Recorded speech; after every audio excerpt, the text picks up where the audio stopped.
The one news that has consistently been on the top of all the news stories is the declining value of Indian rupee as compared to the American dollar.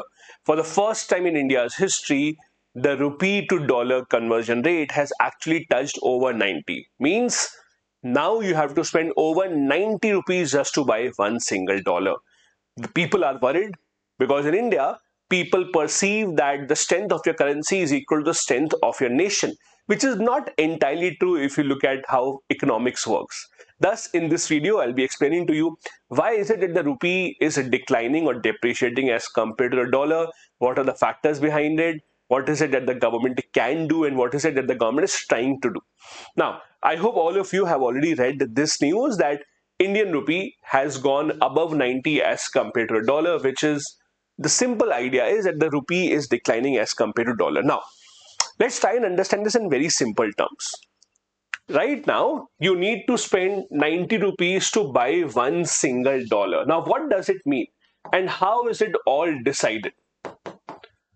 Why is that the rupee's value as compared to dollar is declining? The single reason, the only reason how this is determined is lack of dollar in Indian market. As simple as that. Nothing else really matters here. The moment we have more American dollars in the Indian market, the rupee will start to appreciate. Nothing else really matters. And if you take out a lot of dollars from the Indian market outside India, the dollar will become even stronger, money will become even weaker. It's very simple. Think of it as this. Take dollar as a commodity. Don't think of dollar as a currency. I gave this example earlier as well. I'll give you the same example. Let's say this is a pen. And this is the only pen available in the entire country today.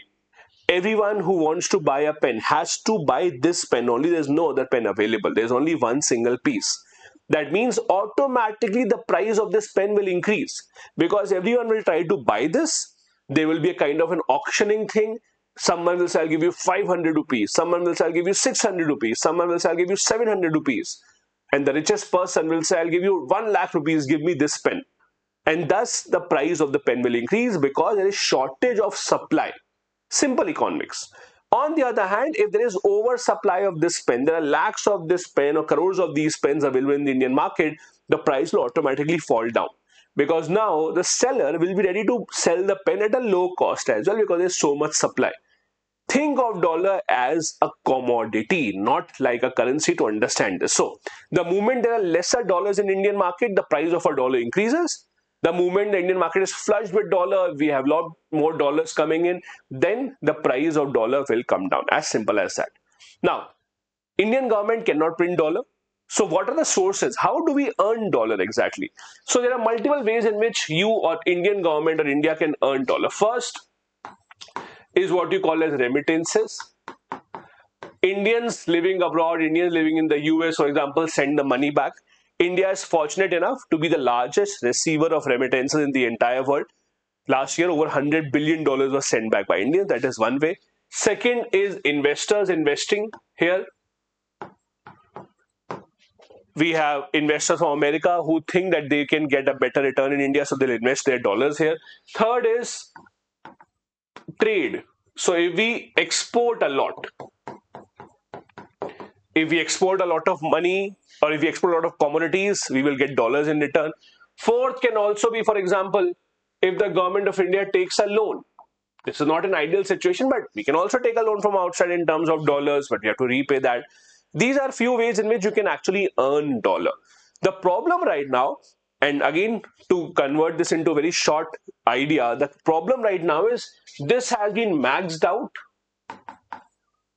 We already have reached over $100 billion. It's difficult to go above that. We also have seen in America how there is a lot of pressure to the outsiders or immigrants that are coming in. So this might not increase very further. Investors are taking their money out of India because they believe that their money can grow faster in countries such as the US. Our trade, our export is always lesser than the import. Import is much higher, especially import of crude oil, import of gold. These commodities is always much higher. So our trade net is negative. And loan is not really a good idea to take to these circumstances, because of which we have seen a situation where the rupee price or the rupee as compared to dollar is declining. Now, the interesting part is it is not to say that our economy is doing bad. In fact, why most of the parameters in the economy is in a healthy state. For example, if you look at inflation, inflation is under control. It's 4.4% right now. As you know, the inflation target that we have in India that RBI monitors is 4% plus minus 2%. RBI, as you know, has a monetary policy committee whose responsibility is to maintain the inflation between 2 to 6%. So that is our target range. So if you compare that, our inflation also at 4.4% is actually in line with this. The latest numbers that came out, the quarterly GDP growth numbers, again, India's GDP last quarter grew at over 8%. So there is no such sign to suggest that the economy is weakening. But even then, you will see increasingly depreciating rupee because it is just a factor of how many dollars do we have in the Indian market. Now, let's come to what are the causes. First, trade deficit. Because we are importing a lot more, we have always been a country which imports a lot more than we export. In our import list, the two big commodities will always be crude oil and gold. India imports close to 85% of our crude oil requirement. That's a huge bill that we have. Gold, again, because gold has appreciated quite considerably in the past few months. A lot of investors are buying gold. India does not produce gold, and we have to import it from outside in large numbers. That has been a big problem.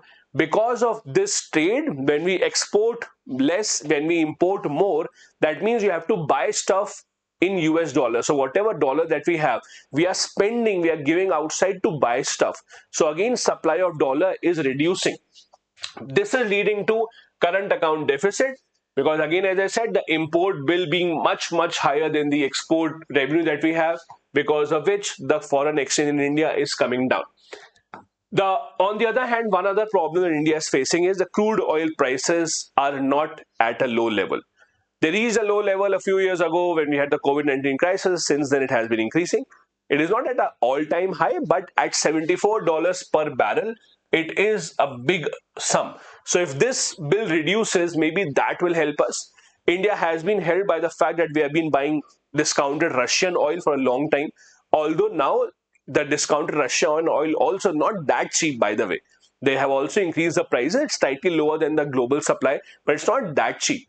And under American pressure, we might need to look at reducing our oil buying from Russia as well.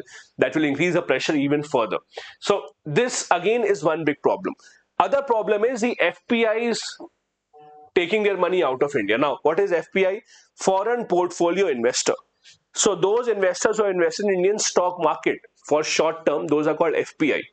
For example, if you own less than 10% of any company in India with foreign funds, you will be called as an FPI. You do not need to disclose your identity. You can just invest in the stock market through some exchange, through some banker in between. These people are looking for short-term gains. They think that in American economy, they will get better gains, or some other world's economy, they will get better investment return. So they are removing their money from India. In 2025, so far, we have seen $17 billion worth of capital going out of India from FPI, which again is adding to the fact that the number of dollars that we have in the Indian market is reducing. The other problem that we have is what the US Federal Reserve has done. So just like India has the RBI as a central bank, in America, they have the FedEx or the Federal Reserve. What the Federal Reserve has done is they have increased the interest rates in the past few months.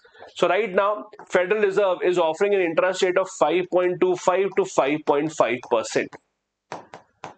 Now, think of it from an investor point of view. Let's say you are an investor in America, you have a lot of dollars to invest. You are looking for the country where you can get the best interest. Earlier, the difference between the interest that they would get in India as compared to America was very high.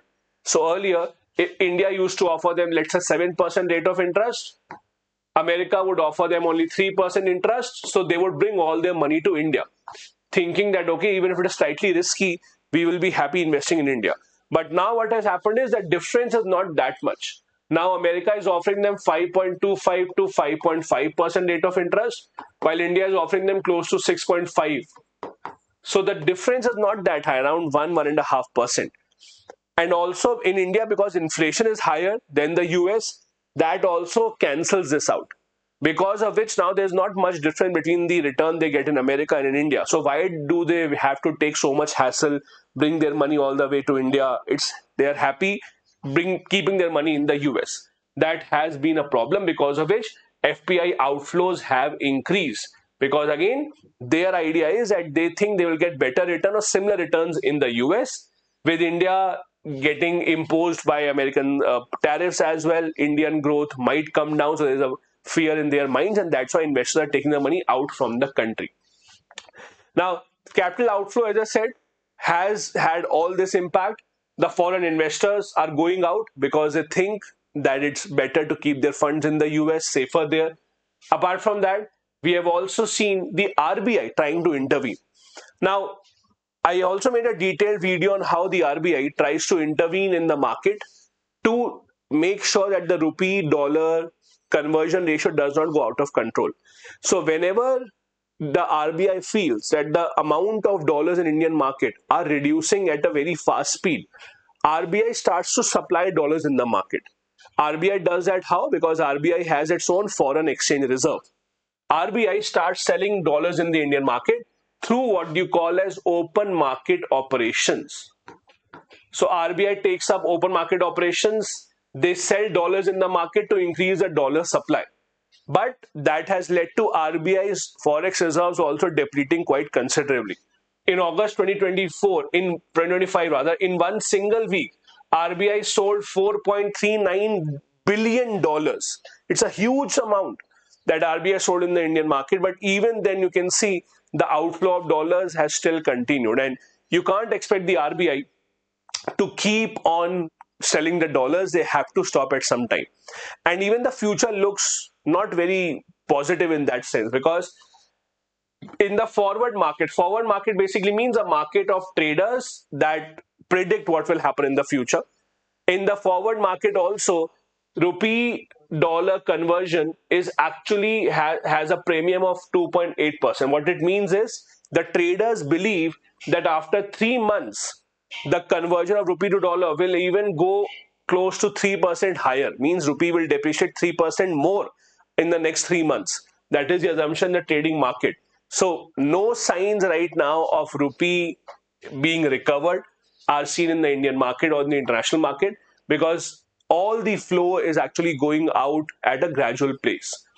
The role played by inflation also has to be looked into. If you compare India's inflation with America, India's inflation 4.4%, America 3.1%. So what is the role of this inflation differential? In fact, the RBI governor had a press conference a couple of days ago. He talked about this inflation differential. See, in India, because of 4.4% inflation, means rupee will lose a value sooner. In America, because of lower inflation, the dollar will not lose a value sooner. Higher the inflation, higher the value of currency will be lost. So today, if rupee is able to buy something at 100 rupees, tomorrow you have to spend 104 rupees for that. In America, you have to spend $103 for that. So at the pace at which Indian rupee is losing the value is higher because of inflation. That's also why the dollars are going out from the Indian market. That is why, as I told you earlier, the interest rates in America and in India now are not that different. And that's why investors are preferring to stay back or take their money out to a much safer place in the US. That also does not mean that all the sectors are harming. If the rupee depreciates as it is, it still is an advantageous position for whom? For the export sector. Those who are exporting stuff from India, like IT services especially, for them it's an advantage. Why? Because someone sitting in the US, when he is buying Indian product, if earlier he used to spend $100, he used to get lesser products. Now if the same guy spends $100, he will get more products from India. On the other hand, the losers are the import sector. Oil, gold, all that will become expensive. So whatever India is dependent on from buying outside will become extremely expensive. Because of the declining value of rupee, we have to pay many more rupees. But what we are exporting will become cheaper in the minds of the world, in the eyes of the world. So our export will become more. The government is trying to push exports even more. They're trying to give a push to Make in India. They're trying to make sure that the forex market intervention of RBI still continues, because the government does not want this to go out of hand. Because at the end of the day, the problem that India has is we are a country that imports more than what we export. So if our import become problematic, doesn't matter how much exports we do, it will not be able to complement that. But as I said, in the long run, it doesn't seem to have a solution. The only solution is to increase the dollar supply in Indian market, which is not going to be that easy. I hope you understand this topic. It's important for your economics. Do stay tuned for more such videos. If you're new here, do hit the subscribe button as well. Thank you so much. Bye-bye. Jai Hind.